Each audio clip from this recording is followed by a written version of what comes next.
Okay, right. તો જેમ આપણે હમણાં વાત કરી એમ રેઝિસ્ટન્સ એક આપણો ઇલેક્ટ્રિક સિસ્ટમનો એકદમ બેઝિક એલિમેન્ટ કહેવાય. હવે આપણે એવું સમજીએ કે ભાઈ અવરોધની જરૂર કેમ પડે આપણાને કોઈ પણ ઇલેક્ટ્રિક સિસ્ટમમાં, બરાબર છે.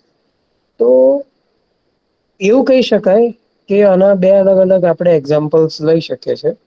જેમ કે પહેલું એક એક્ઝામ્પલ આપણે ઇલેક્ટ્રિક મિકેનિકલ સિસ્ટમના ઉપયોગથી સમજી શકીએ છીએ. જ્યારે બીજું એક એક્ઝામ્પલ આપણે ઇલેક્ટ્રિક સર્કિટના જ ઉપયોગથી સમજીશું. પહેલા જો આપણે ઉદાહરણની વાત કરીએ તો એવું સમજો કે જયારે તમે એક મિકેનિકલ ફોર્સ લગાડી રહ્યા છો કોઈ પણ એલિમેન્ટ પર, જેમ કે ફોર એન એક્ઝામ્પલ આપણે ઘડિયાળ ની વાત કરીએ, બરાબર છે, રિસ્ટ વોચ ક્યાં તો પછી તમારું જે વોલ ક્લોક હોય છે એની વાત કરીએ, બરોબર છે. તો વોલ ક્લોક ની અગર વાત કરીએ આપણે તો એમાં આપણે શું જાણીએ છીએ કે ભાઈ તમારો એક બેટરી હોય છે, પછી એક સર્કિટ લાગેલી હોય કે જે ભાઈ તમારે એક પ્રકારના ચક્ર ને ચલાવી શકે છે. હવે ક્યારેય પણ તમે કદાચ કોઈ વાર ઘડિયાળ ને ખોલીને જોયું હશે તો મને ખ્યાલ આવશે કે અંદર એક નહીં પણ અનેક ચક્રો હોય છે, બરાબર છે. જે આપણે ગિયર્સ કહીએ તો એવા એકની અનેક ગિયર્સ હોય છે. તો આટલા બધા ગિયર્સ રાખવાનું કારણ શું? તો કે એક સૌથી પહેલું કે આપણે જેટલી મુવમેન્ટ જોઈએ છે એટલી જ મુવમેન્ટ આપણે ક્રિએટ કરવા માંગીએ છીએ. હવે આ એટલી જ મુવમેન્ટ આપણે જો ક્રિએટ કરવી હોય તો એના માટે શું કરવું પડે કે ગતિને આપણે વધારે ઓછી કરવી પડે. તો એના માટે આપણે શું કરીએ છીએ કે અવરોધ ઉત્પન્ન કરે છે. શેના મારફતે? તો કે ભાઈ ચક્રો ના મારફત તો કે ક્યાં તો પછી તમે એવું કહી શકો કે ભાઈ તમે ગિયર્સ નો ઉપયોગ કરીને એક પ્રકારનો અવરોધ ઉત્પન્ન કરો છો કે જેનાથી તમારો ઘડિયાળનો મિનિટનો કાંટો એક સ્પીડ થી ચાલશે, જ્યારે કલાકનો કાંટો એક અલગ સ્પીડ થી ચાલશે અને સેકન્ડ નો કાંટો એક અલગ જ સ્પીડ થી ચાલશે. પણ એ બધાને ચલાવવા માટે આપણે એક જ સેલનો અને એક જ સર્કિટનો ઉપયોગ કરે છે. ખ્યાલ આવે છે બધાને કે ભાઈ તમારા ઘડિયાળ ની અંદર જે ડ્રાઈવ કરવા માટેનો એક જે શું કે મોટર હોય ને તે માત્ર એક જ મૂકેલી હોય અને એક જ મોટરનો ઉપયોગ આપણે શું કરે કે ભાઈ ત્રણ અલગ અલગ પ્રકારના ગિયર્સ સાથે ત્રણ અલગ અલગ પ્રકારના ગિયર સાથે એને જોઈન્ટ કરીએ કે જેના કારણે કે તો પછી ત્રણ અલગ અલગ પ્રકારના ગિયર સિસ્ટમ સાથે એને જોઈન કરે કે જેનાથી શું થાય તો કે ભાઈ તમારો સેકન્ડ નો કાંટો સૌથી ઝડપી ફરે, એનાથી થોડી ઓછી ઝડપથી તમારો મિનિટનો કાંટો ફરશે અને સૌથી ઓછી ઝડપથી તમારો કલાકનો કાંટો ફરશે. ખ્યાલ આવી રહ્યો છે? તો આ એક થઈ તમારી મિકેનિકલ અવરોધ સિસ્ટમ કે જ્યાં આગળ આપણે શું કરીએ છીએ કે ભાઈ ગિયર્સ અને માસેસ ને એવી રીતે મૂકીએ છે કે એવી રીતે આપણે સેટ કરે છે કે જેના કારણે શું થાય કે ભાઈ આપણાને અલગ અલગ અલગ અલગ સ્પીડ મળે અલગ અલગ અલગ અલગ પ્રકારના કાંટાઓ માટે, બરાબર છે. હવે એક ઇલેક્ટ્રિકલ સિસ્ટમની વાત કરીએ તો ઇલેક્ટ્રિક સિસ્ટમ માટે શું સમજી શકાય કે એવું સમજો કે તમારા ઘરની અંદર તમારી પાસે એક થ્રી ફેસ પ્લગ રહેલો છે, બરાબર છે. હવે આ પ્લગ ની વાત કરીએ આપણે તો ભાઈ ધારો કે બધા જોયો જ હશે પ્લગ એક તમારો ઉપર હોલ આવે જનરલી બે અહિયાં કંઈક આવી રીતે નીચે હોલ આવતા હોય છે. કોઈકને ત્યાં થોડોક એક્સપેન્સિવ પ્લગ નાખ્યો હોય તો એના નીચે બે બીજા સોકેટ ના હોલ્સ આવતા હોય છે, બરાબર છે. હવે આ જે આવા પ્રકારનું કન્સ્ટ્રક્શન હોય છે આપણી પાસે જનરલી આ પ્રકારના કન્સ્ટ્રક્શનમાં આપણી પાસે શું હોય છે, કયા હોલ્સ તમારા શું રિપ્રેઝેન્ટ કરતા હોય છે એ સમજીએ તો કે સૌથી ઉપરનો જે આ હોલ રહેલો હોય છે તે તમારો અર્થિંગ હોય છે. જનરલી બધા લોકો આ જાણતા જ હશે પણ તેમ છતાં બી આપણે ડિસ્કશન કરી લઈએ કે સૌથી ઉપરનો જે હોલ હોય તમારો તે અર્થિંગ હોય. એની નીચે ના જે હોલ બન્યો એક સાઈડ પર હોય છે તેમાંથી કોઈ એક તમારો ફેસ પર હોય ને કોઈ એક તમારો ન્યુટ્રલ પર હોય. જેમ કે આ તમારો ન્યુટ્રલ છે, આ બંને જે હોલ્સ છે આ સાઈડ ના એ બંને હોલ્સ તમારા ફેસ હશે, બરાબર છે. હવે એઝ એન પાર્ટ ઓફ એક એક્સપેરિમેન્ટ આપણે શું કરીએ છીએ તો કે ભાઈ એક વાયર નો છેડો અહીંયા આગળ આ ફેઝ ની અંદર ઇન્સર્ટ કરીએ છીએ અને એજ વાયર નો આ જે બીજો છેડો છે તેને આપણે ઇન્સર્ટ કરે છે ન્યુટ્રલ ની અંદર. તેના પછી આપણે જે સ્વીચ છે પ્લગ માટેની એ ડાયરેક્ટ ચાલુ કરી દે છે. શું થશે આવી કન્ડિશનમાં? એ કન્ડિશનમાં શું થાય? શોર્ટ સર્કિટ થઈ જાય. Short obviously circuit short circuit થાય. બરાબર છે.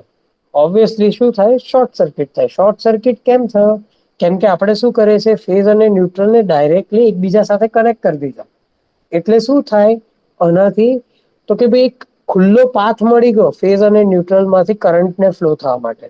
એટલે કરંટ તમારો અહીંયા આગળ ઇન્ફિનિટ ટાઈમ્સ ફ્લો થવાનો ટ્રાય કરશે. અગર તમે આગળ ક્યારેય ઓમ્સ લો ભણ્યા હોય તો ઓમ્સ લો આપણો શું કહે છે, તો કે ઓમ્સ લો નું ઇક્વેશન કંઈક આવું છે કે ભાઈ V that is equals to I into R.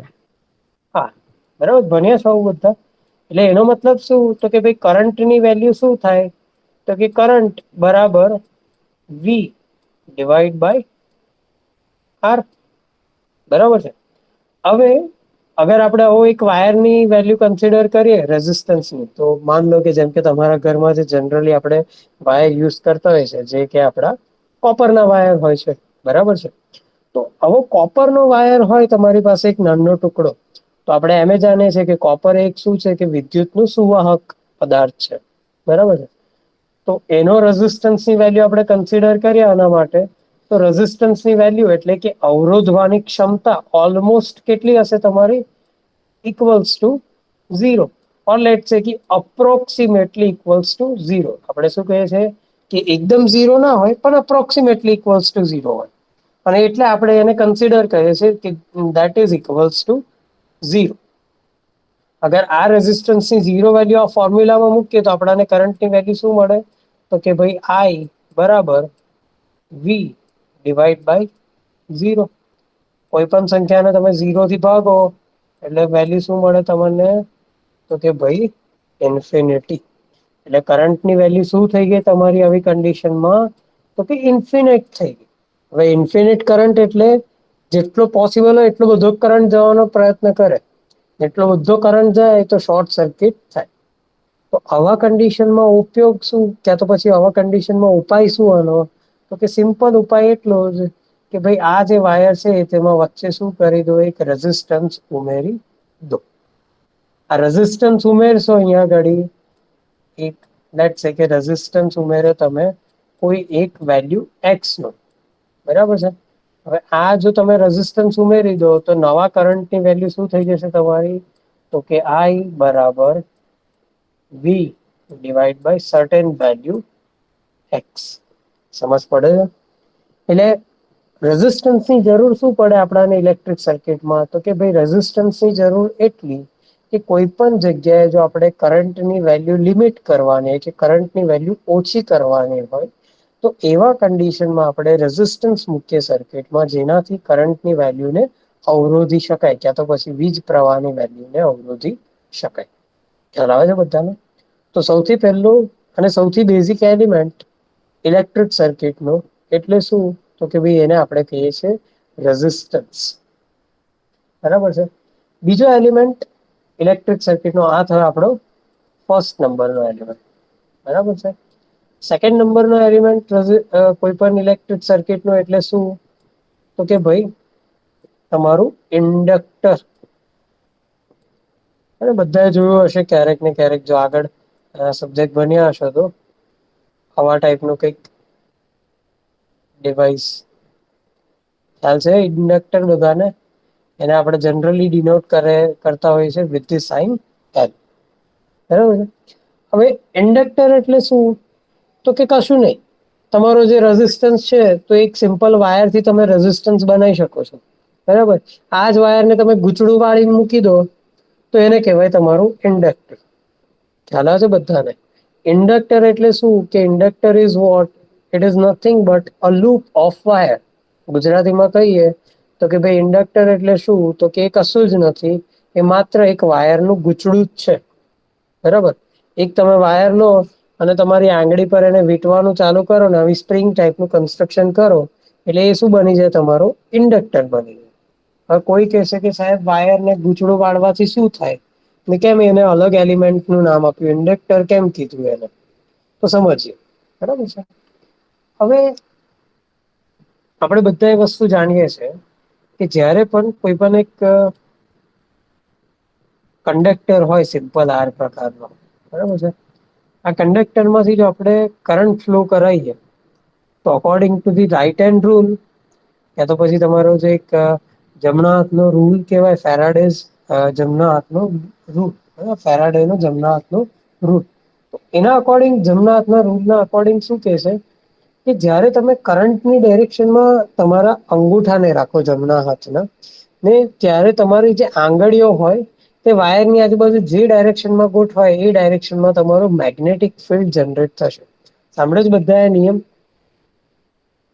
Yes See, sir. it હા is સર, very હા. much difficult for me to draw a hand over here, but still I am trying. Let's say કે આ જે અહીંયા આગળ દેખાય છે એ તમારો થંબ છે તમારા હાથનો, બરાબર છે. થંબને અગર તમે પ્લેસ કરો જમણા હાથના in the direction of the current, તો જે તમારી આંગળીઓ હોય હાથની, બરાબર છે, તમારી આંગળીઓ હાથની વાયરની આજુબાજુ એવી રીતે રેપ થશે કે વાયરની આજુબાજુ એવી રીતે ગૂંચળું વળશે કે જેનાથી ડાયરેક્શન ઓફ તમારી મેગ્નેટિક ફિલ્ડ ખબર પડી શકે. તો મેગ્નેટિક ફિલ્ડ આપણું કંઈક આવા ડાયરેક્શનમાં હશે. તમે બધા ઘરે પ્રયત્ન કરી શકો છો, બરાબર, એટલે તમને ખબર પડી શકે કે મેગ્નેટિક ફિલ્ડ કેવી ડાયરેક્શનમાં હોય. સર ક્લોકવાઇઝ ને એન્ટી ક્લોકવાઇઝ જોવાનું હોય આમાં? ના, એટલે ક્લોકવાઇઝ ને anti clockwise that is reference, કે ભાઈ તમે કયા ડાયરેક્શન માંથી કંડક્ટરને જુઓ છો. હું સમજાવું તમને, બરાબર છે. ધારો કે એવું સમજો કે આ વાયર જે અત્યારે આપણે આડો ડ્રો કર્યો છે તેને હું અહીંયા આગળ આ ખૂણામાં અહીંયા આગળ આ સાઈડ પર એને ઉભો ડ્રો કરું છું, બરાબર છે. આ સેમ કંડક્ટરને હું અહીંયા આગળ આવી રીતે ઉભો ડ્રો કરું છું, બરાબર છે. હવે આ ડાયરેક્શનમાં જો તમારો કરંટ ફ્લો થતો હોય, સમજો બધા, આ ડાયરેક્શનમાં જો કરંટ ફ્લો થતો હોય તો તમારા બધાનો અંગૂઠો ડાયરેક્શન, જમણા હાથનો અંગૂઠો નીચેની ડાયરેક્શનમાં લઈ જાઓ, બરાબર. જે ડાયરેક્શનમાં આપણો કરંટ ફ્લો થઈ રહ્યો છે એ ડાયરેક્શનમાં રાખો તમારો અંગૂઠો, બરાબર, જમીનની સાઈડ. તમને બધાને ખબર પડશે કે ડાયરેક્શન ઓફ આંગળી કઈ સાઈડ જાય છે, તો કે ભાઈ તમારા મોબાઈલની સ્ક્રીન હશે એ ડાયરેક્શનમાં જશે, બરાબર છે. એટલે આપણે શું કહીએ છીએ તો કે ભાઈ તમારું જે, જો હું ડ્રો કરું છું તે જોજો અહીંયા આગળ, બરાબર છે. કંઈક આ રીતનું તમારું મેગ્નેટિક ફિલ્ડ જનરેટ થશે. મેં ડ્રો કર્યું જોયું કઈ ડાયરેક્શનમાં ડ્રો કર્યું એ ડાયરેક્શનમાં તમારું મેગ્નેટિક ફિલ્ડ થશે, બરાબર છે. હવે આ મેગ્નેટિક ફિલ્ડને તમે ઉપરથી નીચે જુઓ, જેમ કે પોઈન્ટ એ થી પોઈન્ટ બી ની ડાયરેક્શનમાં જુઓ, એટલે તમે આંખો તમારી ઉપર રાખો ને નીચેની ડાયરેક્શનમાં જુઓ તો તમને ડાયરેક્શન ઓફ મેગ્નેટિક ફિલ્ડ કેવું દેખાશે, તો કે ભાઈ ક્લોકવાઇઝ ડિરેક્શનમાં છે. ખ્યાલ આવ્યો? અને એ જ ને તમે નીચેથી જોશો બી થી એ પોઈન્ટ તરફ, તો તમને એન્ટી ક્લોકવાઇઝ ડિરેક્શનમાં દેખાશે. ખ્યાલ આવે છે બધાને? એટલે આ પોઈન્ટ ઓફ વ્યૂ છે કે ભાઈ તમે એવું ના કહી શકો કે ક્લોકવાઇઝ ડિરેક્શનમાં છે કે એન્ટી ક્લોકવાઇઝ ડિરેક્શનમાં છે. જે વ્યક્તિ પોઈન્ટ એ તરફથી બી તરફ પર જોતો હશે એને એવું લાગશે કે ભાઈ ક્લોકવાઇઝ ડિરેક્શનમાં છે. જે વ્યક્તિ પોઈન્ટ બી થી પોઈન્ટ એ ની તરફ જોતો હશે એને એવું લાગશે કે ભાઈ આ એન્ટી ક્લોકવાઇઝ ડિરેક્શનમાં છે. તો ત્યારે ખ્યાલ આવે રેફરન્સ છે? ક્યારે યુઝ કરવાનો? રેફરન્સ આપણે યુઝ જ નહીં કરવાનો કે ક્લોકવાઇઝ કે એન્ટી ક્લોકવાઇઝ, રાઈટ. આપણે શું જોવાનું હંમેશા, તો કે ભાઈ જમણા હાથનો રૂલ યાદ રાખવાનો. જમણા હાથનો રૂલ શું કે છે ઓકે. કે ભાઈ તમારો જે વાયર છે એમાં જે કરંટ ફ્લો થાય છે એ ડાયરેક્શનમાં તમારો અંગૂઠો રાખો, તો તમારી આંગળી જે ડાયરેક્શનમાં વળે, કે જે ડાયરેક્શનમાં તમારી આંગળી વાયરની આસપાસ બાઉન્ડ થાય એ ડાયરેક્શનને તમારું કહેવાય મેગ્નેટિક ફિલ્ડની ડિરેક્શન, બરાબર. આ એક નિયમ છે, સમજજો બધા એકદમ ધ્યાનથી. હા, ફરીથી હું નિયમ રિપીટ કરું છું, એટલા માટે ધ્યાનથી સમજજો કેમ કે આ જ રૂલના અકોર્ડિંગ આપણે આગળનું ઇન્ડક્ટર કેવી રીતે વર્ક કરે છે એ સમજીશું, બરાબર. નિયમ શું કે છે ફેરાડેઝ નો જમણા હાથનો નિયમ, તો કે ભાઈ તમારો જે કંડક્ટર છે એમાં જે કરંટ ફ્લો થઈ રહ્યો છે, જે ડાયરેક્શનમાં તમારો કરંટ ફ્લો થાય છે એ ડાયરેક્શનમાં જો તમે જમણા હાથનો અંગૂઠો રાખો, તો એવી કન્ડિશનમાં, એવી હાલતમાં તમારી જે જમણા હાથની બધી આંગળીઓ છે એને તમે મુઠ્ઠી વાળો વાયરની આસપાસ, તો જે ડાયરેક્શનમાં તમારી મુઠ્ઠી વળે એ ડાયરેક્શનમાં તમારું મેગ્નેટિક ફિલ્ડ જનરેટ થાય. ખ્યાલ આવે છે બધાને? હવે સમજો કે આ જે વાયર છે from point A to point B, એના માટે હું શું કરું છું અહીંયા આગળ, તો કે ભાઈ એનું એક ગૂંચળું વાળું છું આ વાયરનું, બરાબર છે. આ ડાયરેક્શનમાંથી આ ડાયરેક્શનમાં, બરાબર છે. આ રીતનું મેં એક ગૂંચળું વાળ્યું, બરાબર છે. આ સેમ વાયરનું મેં એક આ ગૂંચળું વાળી લીધું, બરાબર. હવે આ જે ગૂંચળું છે, તો એના માટે કેવું થઈ રહ્યું છે કે ભાઈ તમારી જે કરંટ ફ્લો થાય છે અહીંયાથી, હવે ડેફિનેટલી તમે લોકો અત્યારે 3 ડાયમેન્શનલમાં નથી જોઈ રહ્યા, એટલે તમને ખ્યાલ નહીં આવી શકે કે ભાઈ ગૂંચળું બહારથી અંદરની સાઈડ વાઉન્ડ કરેલું છે કે અંદરથી બહારની સાઈડ વાઉન્ડ કરેલું છે. પણ આપણે એવું સમજીએ કે અ, જે તમારું ગૂંચળું છે તે અંદરથી બહારની સાઈડ વાઉન્ડ કરેલું છે, બરાબર છે. એટલે પહેલો જે ટર્ન છે એ તમારો સ્ક્રીનમાંથી બહાર આવે છે અને પાછો સ્ક્રીન તરફ જાય છે. એકદમ ધ્યાનથી સમજજો. અત્યારે કેવું છે કે આપણે ક્લાસમાં ડાયરેક્ટ ઇન્ટરેક્શન નથી કરી રહ્યા, એટલા માટે કદાચ તમને ખ્યાલ ના આવી શકે, but still I M trying કે ભાઈ એવું સમજો કે તમારું ગૂંચળું છે તે કેવી રીતનું છે કે ભાઈ સ્ક્રીનમાંથી બહાર આવીને સ્ક્રીનની અંદર તરફ પાછું જઈ રહ્યું છે. એ પણ કઈ ડાયરેક્શનમાં, તો કે ડાબેથી જમણે તરફની ડાયરેક્શનમાં. એટલે સ્ક્રીનના ડાબા ભાગમાંથી પહેલા તમારું વાયર બહાર આવશે અને જમણા ભાગે અંદર જશે. ખ્યાલ આવે છે બધાને? કઈ કહું? હા, જો ફરીથી ડ્રો કરું છું, બરાબર. વાયરનું જે ગૂંચળું છે એને હું ફરીથી ડ્રો કરું છું કે આ વાયર આવ્યો આપણો, બરાબર છે. ડાબા ભાગમાંથી બહાર નીકળ્યું ગૂંચળું અને જમણા ભાગેથી અંદર ગયું. એવું જ સેમ ફરતી નીચે થશે. ડાબા ભાગેથી બહાર આવ્યું અને જમણા ભાગેથી અંદર ગયું. ડાબા ભાગેથી બહાર આવ્યું અને જમણા ભાગેથી અંદર ગયું. એટલે આ રીતનું તમારું કઈક ગૂંચળું છે. ખ્યાલ આવે બધાને? હવે આમાંથી જો આપણે કરંટ ફ્લો કરાય તો કરંટ કેવી રીતે ફ્લો થશે? Let me use the different colour pen. અહીંયાથી જો તમે આ ડાયરેક્શનમાં કરંટ ફ્લો કરો તો પહેલા કરંટ અહીંયા જ હશે, બરાબર. આ જગ્યા પર, આ જગ્યા પર અહીંયાથી આવું કંઈક ફ્લો થશે. એક નાના નાના ટપકા ફ્લો કરું છું જેથી તમને ખબર પડે. ખ્યાલ આવે છે? કઈક આવી રીતે કરંટ ફ્લો થશે. ખ્યાલ આવે બધાને? જો આ બહારથી ગયો, પછી આ પાછળ અંદર ગયો, બરાબર. પાછો આ બહાર આવ્યો, પાછો આ ગયો અંદર. આ રીતે કરંટ તમારો ફ્લો થશે, બરાબર. અંદરથી બહારની ડાયરેક્શનમાં તમારો ફ્લો થઈ જશે. એ પણ કેવી સાઈડથી? તો કે ડાબી બાજુથી જમણી બાજુ. ખ્યાલ આવે? હવે આ જે કરંટ છે એના કારણે શું થશે સમજજો, બરાબર છે. આ જે કરંટ અહીંયા આગળ ફ્લો થયો છે ઉપરથી નીચે, હવે આ પર્ટિક્યુલર કરંટ જે આટલા સેક્શનમાં ફ્લો થાય છે, અહીંયાથી આટલા સેક્શનમાં, આના માટેની વાત કરીએ તો અગેન આપણે ફેરાડેનો જમણો હાથનો રૂલ લગાડીએ તો જમણો હાથનો રૂલ શું કહે છે કે ડાયરેક્શન ઓફ કરંટ એ ડાયરેક્શનમાં તમારો થંબ રાખો તો તમારી જે ફિંગર્સ છે તે તમારા મેગ્નેટિક ફિલ્ડના ડાયરેક્શનમાં વાઉન્ડ થશે. તો કંઈક આ રીતનું તમારો મેગ્નેટિક ફિલ્ડ બનશે અહીંયા આગળ.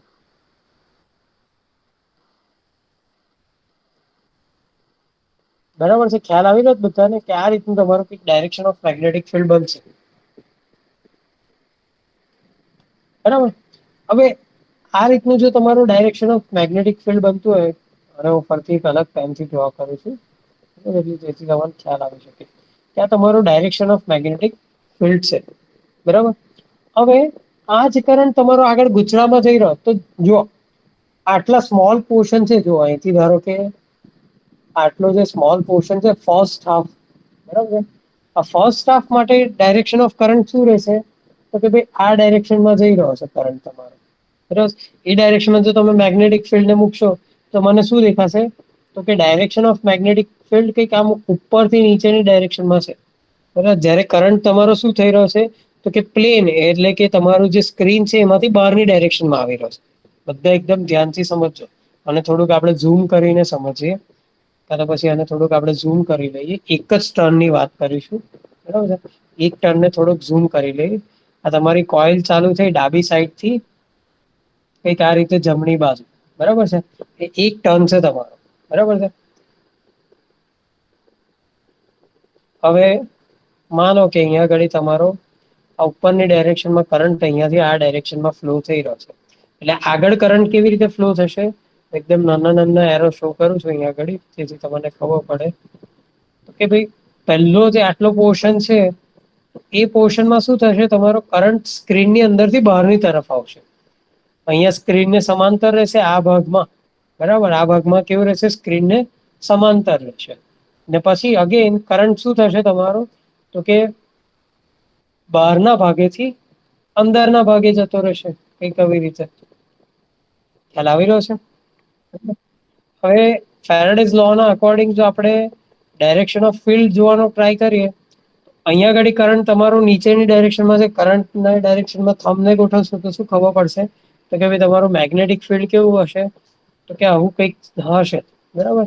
અહીંથી બહાર નીકળશે ને અહીંયાથી તમારું અંદર જશે. ખ્યાલ આવે છે બધાને?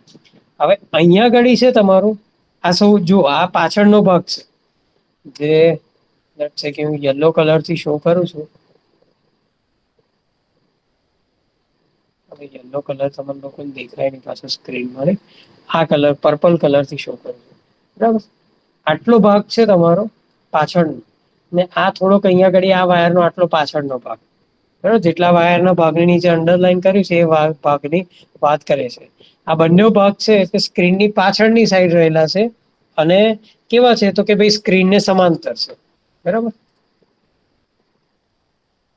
બીજા એક કલરથી આપણે શો કરીએ કે ભાઈ આ એક અલગ કલર છે.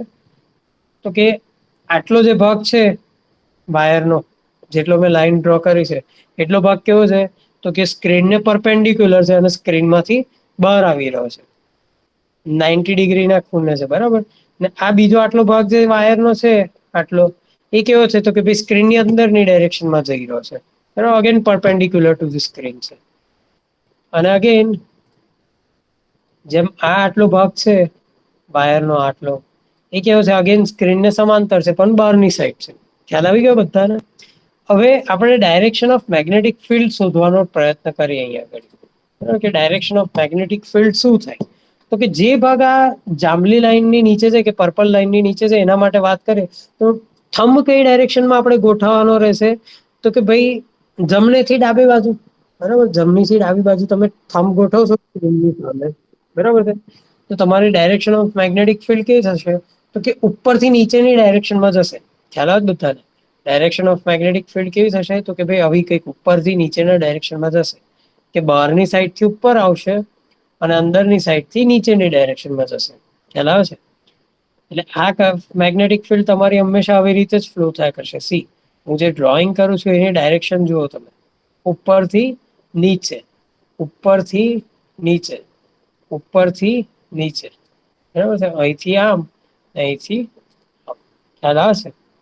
હવે આ જે સમાંતર ભાગ આવી ગયો ત્યાં તમારો ડાયરેક્શન ઓફ થંબ કેવો થશે તો કે ભાઈ સ્ક્રીનમાંથી બહાર, એટલે તમારી તરફ તમારો અંગૂઠો રહે એવી ડાયરેક્શનમાં તમારો કરંટ ફ્લો થઈ રહ્યો છે.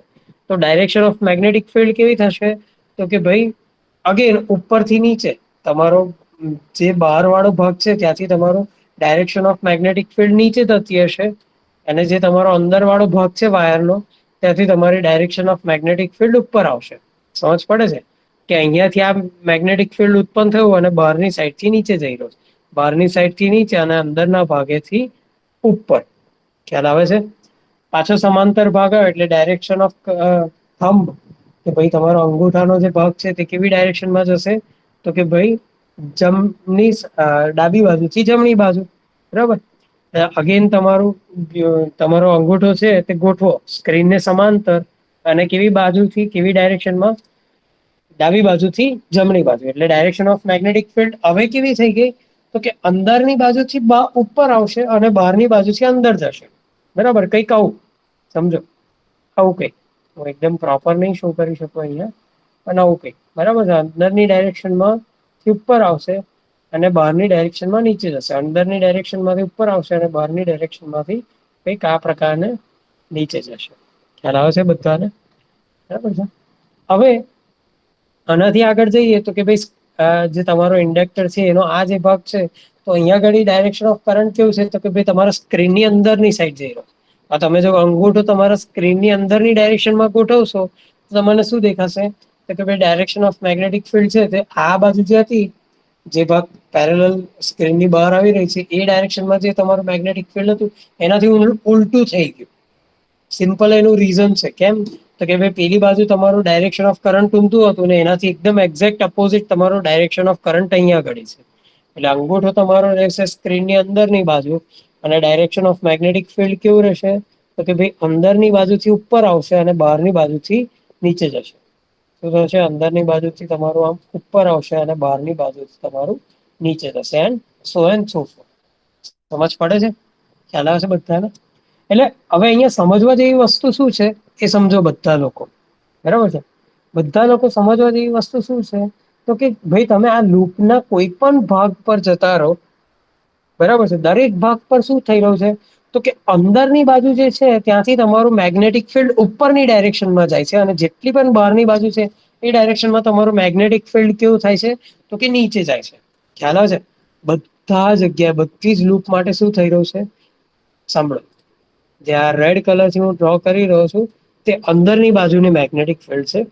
દરેકના માટે અંદરની સાઈડની મેગ્નેટિક ફિલ્ડ શું થાય છે, તો કે ભાઈ નીચેથી ઉપર આવે છે. દરેક મેગ્નેટિક લૂપ માટેની વાત છે. નીચેથી ઉપર આવે છે કંઈક આ રીતે, બરાબર છે. અને બહારની બાજુ શું થઈ રહ્યું છે, તો કે ભાઈ જે આ ગ્રીન કલર થી ડ્રો કરી રહ્યો છું તે બહારની સાઈડ ડ્રો કરે છે. તો એના માટે શું થઈ રહ્યું છે, તો કે ઉપરથી નીચે જાય છે. બહારની સાઈડ જેટલી બી છે કોઇલની બહાર, એ બધા માટે શું થાય છે, તો કે ભાઈ તમારું જે મેગ્નેટિક ફિલ્ડ છે તે ઉપરથી નીચેની ડાયરેક્શનમાં જઈ રહ્યું છે. જેમ કે આ ડાયરેક્શન છે, ખ્યાલ આવે કે ઉપરથી નીચે જાય છે, ખ્યાલ આવે છે. હવે જો એક કોઇલની વાત કરીએ, તો કોઇલમાં શું થાય, તો કે ભાઈ આવી આ જે આપણે એક લૂપની વાત કરી એવી સંખ્યાબંધ લૂપ હોય એકબીજાની આજુબાજુ ગોઠવેલી, બરોબર. દરેક લૂપ માટે શું થશે, તો કે ભાઈ જે પ્રમાણેનો કરંટ છે એ પ્રમાણેની વાત કરીએ તો જેટલો પણ અંદરનો ભાગ છે તમારો દરેક કોઇલનો, એના માટે એક મેગ્નેટિક ફિલ્ડ ઉત્પન્ન થશે, અને એ કેવું થશે, તો કે નીચેથી ઉપરની ડાયરેક્શનમાં જશે કંઈક આમ. ખ્યાલ આવે છે બધાને? આ રીતનું કંઈક તમારું મેગ્નેટિક ફિલ્ડ તમને મળશે, જે શું થશે, નીચેથી ઉપરની ડાયરેક્શનમાં કંઈક આ ડાયરેક્શનમાં ટ્રાવેલ કરતું હશે દરેક મેગ્નેટ માટે. ખ્યાલ આવે છે? અને બીજી જે મેગ્નેટિક ફિલ્ડની લાઈન છે જે આપણે બહાર સાઈડ રાખીએ છીએ, એના માટે શું થશે, તો કે ભાઈ એ લાઈન્સ તમારી આવી રીતે ઉપરથી નીચે જશે.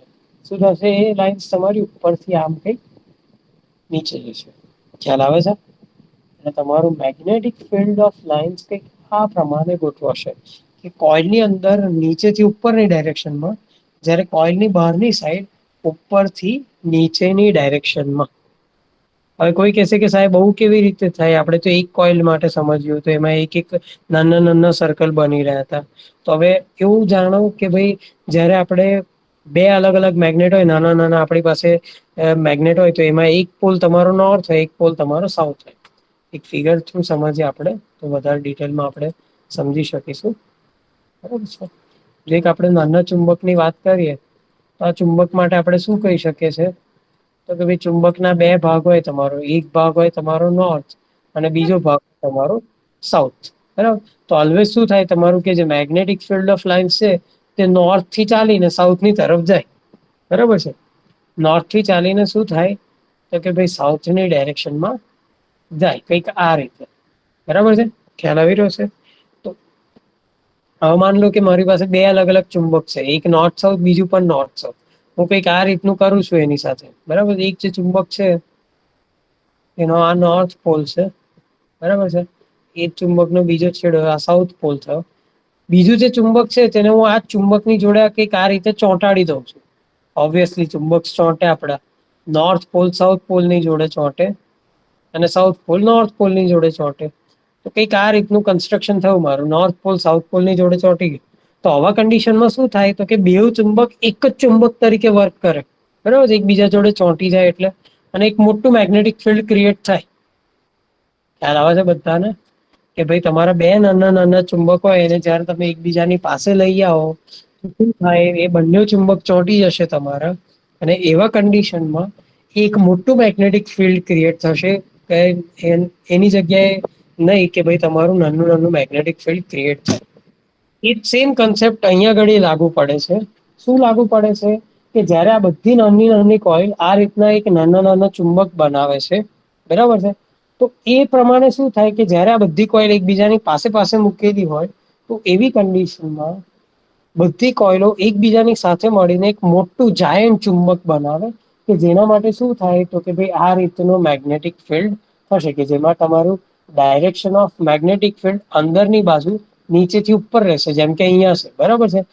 આ ડાયરેક્શનમાં તમારી મેગ્નેટિક ફિલ્ડ છે, બરાબર છે. અંદરની બાજુની અગર વાત કરીએ તો, બરાબર. બહારની બાજુ શું થશે, તો કે ભાઈ ઉપરથી નીચે જશે. તો એના અકોર્ડિંગ આપણે શું કહી શકીએ, તો કે ભાઈ આ જે ભાગ છે તમારો કોઇલનો ઉપર વાળો ભાગ એ શું છે that is nothing but the north pole અને નીચે વાળો જે ભાગ છે તે શું છે that is nothing but the south pole અને આખું જે આ કોઇલ છે તમારી તે શેના તરીકે વર્ક કરે છે એઝ એન યોર ચુંબક એક મોટું ચુંબક હોય એના તરીકે વર્ક કરશે ખ્યાલ આવે છે બધાને તો આ છે કન્સેપ્ટ તમારો ઇન્ડક્ટર ખ્યાલ આવે બધાને હવે આ જે ઇન્ડક્ટર છે જે તમારું મેગ્નેટિક ફિલ્ડ પોઝેસ કરે છે અને એના કારણે શું થાય છે તો કે ભાઈ એક મોટું ચુંબક તરીકે વર્ક કરે છે એનામાં શું કેપેસિટી રહેલી છે એ સમજો જે આ મેગ્નેટિક ફિલ્ડ ક્રિએટ થાય તમારું એના કારણે જે તમારું ઇન્ડક્ટર છે એ તમારી એનર્જીને સ્ટોર કરાવી શકે છે હવે કેવી રીતે સ્ટોર કરાવે છે એના માટેના થોડાક ડીપ કન્સેપ્ટ છે આપણે સમજવાની જરૂર નથી પણ અત્યારે તમે એવું સમજી શકો છો કે જે ભાઈ તમારું ઇન્ડક્ટર છે તે મેગ્નેટિક એનર્જીના ફોર્મમાં તમારી કંઈક એનર્જીને પોતાની પાસે સ્ટોર કરાવી શકે છે અને એટલા માટે જે ઇન્ડક્ટર છે તેને તમારું મેગ્નેટિક સ્ટોરેજ એલિમેન્ટ કહેવામાં આવે છે ઇલેક્ટ્રિક સર્કિટમાં અને ઇલેક્ટ્રિક સર્કિટમાં ઇન્ડક્ટર એ બહુ મોટો અને મહત્વનો ભાગ ભજવે છે ખ્યાલ આવ્યો બધાને C I have tried my best to make you understand કે ઇન્ડક્ટર કેવી રીતે વર્ક કરે કદાચ આપણે એકચ્યુઅલ ક્લાસમાં ભણતા હોત તો આનાથી વધારે આપણે સારી રીતે એક્સપ્લેન કરી શકતા પણ જે એક્સપ્લેન કર્યું એમાં ક્લિયર છે બધાને કે કોઈને કોઈ ડાઉટ છે સર ક્લિયર ખબર પડી હા પડે Yes, sir, clear.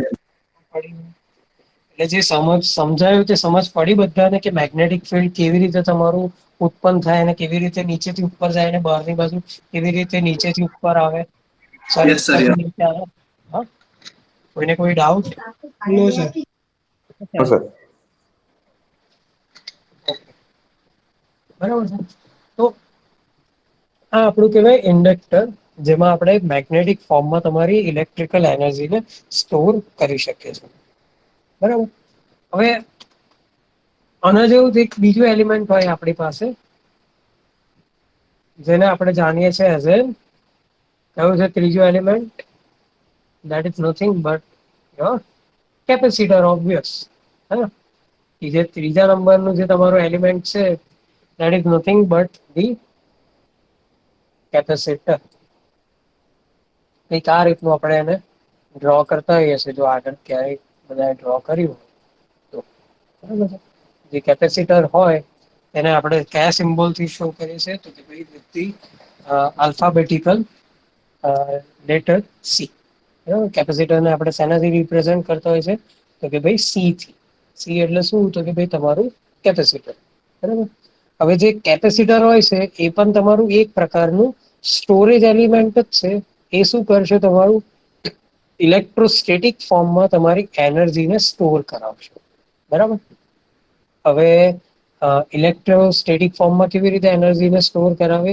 એ વિષયમાં આપણે ડેપ્થમાં નથી જતા પણ સમજવાની વસ્તુ શું છે કે ભાઈ જેમ તમારું જે ઇન્ડક્ટર છે તે મેગ્નેટિક એનર્જીના ફોર્મમાં તમારી એનર્જીને સ્ટોર કરાવે છે સેમ વે જે તમારું કેપેસિટર છે ઇલેક્ટ્રિક સર્કિટમાં રહેલું જે કેપેસિટર છે એનું મુખ્યત્વ કામ શું છે તો કે ભાઈ એનું મુખ્ય કામ એટલું જ કે ભાઈ એ પણ એક પ્રકારે એનર્જીને સ્ટોર કરાવતું એલિમેન્ટ છે અને આ જે ત્રણ એલિમેન્ટ આપણે ડિસ્કસ કર્યા એટલે કે શું તો કે ભાઈ તમારું રેઝિસ્ટન્સ ઇન્ડક્ટર અને કેપેસિટર એ ત્રણ તમારા સૌથી બેઝિક ઇલેક્ટ્રિકલ સર્કિટ્સ કે ઇલેક્ટ્રિકલ એન્જિનિયરિંગના સૌથી બેઝિક એલિમેન્ટ્સ કહેવાય રેઝિસ્ટન્સનું કામ શું તો કે ભાઈ એ કરંટને અવરોધવાનું કામ કરે છે ઇન્ડક્ટરનું કામ શું તો કે ભાઈ એ એનર્જી સ્ટોરેજ ડિવાઇસ છે કેવા પ્રકારના ફોર્મમાં તમારી એનર્જીને સ્ટોર કરે છે તો કે ભાઈ ઇન્ડક્ટર તમારું મેગ્નેટિક એનર્જીના ફોર્મમાં તમારી એનર્જીને સ્ટોર કરે છે ક્યાં તો પછી આપણે મોર સ્પેસિફિક કહીએ ને તો ઇન્ડક્ટર તમારું ઇલેક્ટ્રોમેગ્નેટિક ફોર્મમાં તમારી એનર્જીને સ્ટોર કરે છે જ્યારે એની કમ્પેરિઝનમાં જે તમારું કેપેસિટર છે તો કેપેસિટર તમારું ઇલેક્ટ્રોસ્ટેટિક ફોર્મમાં તમારી એનર્જીને સ્ટોર કરાવે છે ખ્યાલ આવે છે બધાને તો આ થઈ વાત આપણે બધા જેટલા પણ બેઝિક ઇલેક્ટ્રિકલ એન્જિનિયરિંગને લગતા એલિમેન્ટ્સ છે એ જે તમારી આઈસીસ હોય કે ભાઈ તમારું કોઈ પ્રકારનું માન લો કે ટ્રાન્ઝિસ્ટર્સ છે કે પછી ટ્રાન્સડ્યુસર્સ છે, આ બધા આ ત્રણ બેઝિક એલિમેન્ટ્સનો જ ઉપયોગ કરીને બનાવવામાં આવેલા. કોઈ પણ ઇલેક્ટ્રિકલ સર્કિટ જે તમારી એક્ઝિસ્ટન્સમાં છે તે દરેકે દરેક ઇલેક્ટ્રિકલ સર્કિટમાં આ ત્રણ એલિમેન્ટ જ હોય: રેઝિસ્ટન્સ, ઇન્ડક્ટર અને કેપેસિટર. ટૂંકમાં કહીએ તો આર, એલ અને સી. ખ્યાલ આવે છે બધાને? આનાથી આગળનો ટોપિક છે તમારો, કે છે એસી અને DC different kind of supply. જે તમારો એસી સપ્લાય આવે ને ડીસી સપ્લાય આવે એના વિશેની વાત કરવાની છે. તો એ આપણે નેક્સ્ટ ક્લાસમાં કરીશું. આ ક્લાસમાં જેટલું આપણે સમજે એમાં કોઈને કોઈ તકલીફ હોય કે કોઈને કોઈ ડાઉટ હોય તો તમે પૂછી શકો છો. અધરવાઇઝ આપણે લેક્ચર એન્ડ કરીએ. કોઈને કોઈ તકલીફ આમાં? નો સર. ઓકે, સમજ પડી જેટલું આજે કર્યું એટલામાં? હા. Okay. Yes. Thank you so much for your patient listening. Have a good day ahead. Sir attendance હા, અટેન્ડન્સ તમારા લોકોની બાકી છે ને તો રોકાજો 1-2 મિનિટ. બરાબર, આપણે અટેન્ડન્સ કરી લઈએ.